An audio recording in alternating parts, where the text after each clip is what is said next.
কিছুদিন ধরে ফেসবুক খুললেই শুধু পান্তা ভাতের ফটো দেখতাম। সেটা দেখেই আমাদের তিনজনের খেতে খুব ইচ্ছে জাগে। আর একসাথে তিনজনের ছুটি না থাকায় সেটা হয়ে ওঠেনি। আলটিমেটলি আজকে হয়ে উঠেছে, কারণ তিনজনেরই আজকে ছুটি ছিল।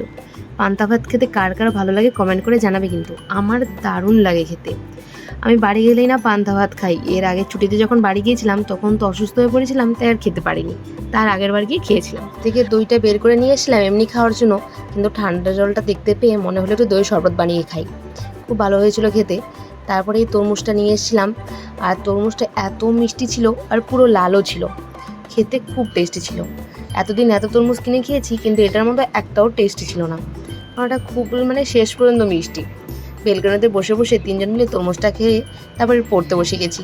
যেহেতু কালকে আমাদের পরীক্ষা আছে, তাই আজকেই পড়তে বসতেই হবে।